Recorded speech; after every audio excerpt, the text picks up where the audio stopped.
What do you make of Facebook's behavior? I mean, they were really, they preemptively struck, I think, on this. They were really active yesterday in banning the URL. I know we gave them some time, and look, I appreciate, you and your producer, Eric, kind of allowing us to kind of let people know that this was coming a few days early, which gave them time. There was an even article written by BuzzFeed that said this was different this time because they knew they had a couple days knowing the premiere was going to happen. Whereas last time, Plandemic 1 just kind of went viral before people had a chance.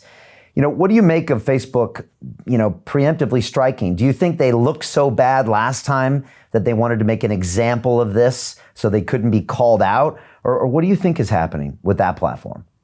Yeah, that's it's unfortunate because I've only used Facebook, and so all of my audience and friends are on Facebook. I don't have an Instagram account, not even Twitter, and now I don't even use Facebook at all because it's very rare that I'll post something these days, just because of that. Because and I understand they're under immense pressure. The gatekeepers of free speech.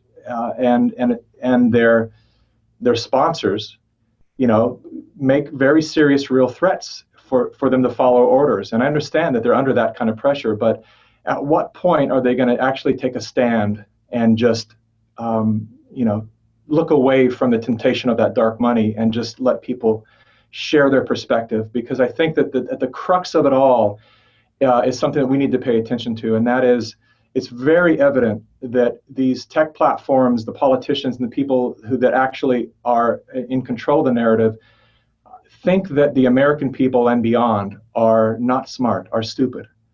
That we need to be told that we're not smart enough to be able to look at a situation and it's actually becoming true, because the more we follow the leader, the more we just put our faith in their hands without questioning. And I want everyone to question that. I'm okay with people. I don't want people to listen to me and follow what I say, which I actually want to get into in a moment of why I chose the ending of the movie that I did, which has rattled some people because they were expecting a call to action steps.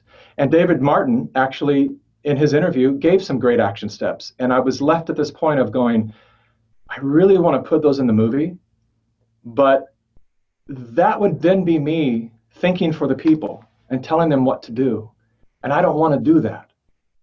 I actually want to leave people in this discombobulated state of what next?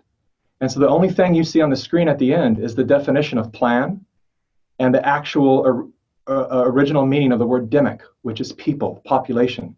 So what is the plan of the people? You as a person, what is your plan?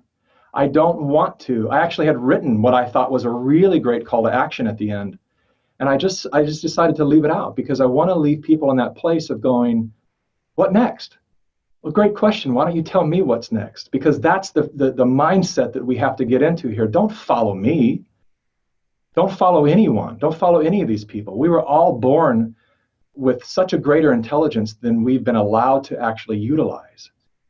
That we need to activate that now, because we all have the ability to detect what's real and what's not. But just like the medicines do to our immune system, following these leaders have done to our ability, our own internal guidance system. It goes to rest and it says we don't need to look anymore because these people are Democrats, so I trust them. These people are Republicans, so I trust them. Instead of going case by case, moment by moment, listening carefully. And if anything that we need to learn how to do again, it's listen to each other. Because it's one thing we're not doing out there. Just listen deeply, question everything, and then let's do the work to find our own truths. And so that, for me, the ending was just like, I want to leave people in a place of what's next. Great.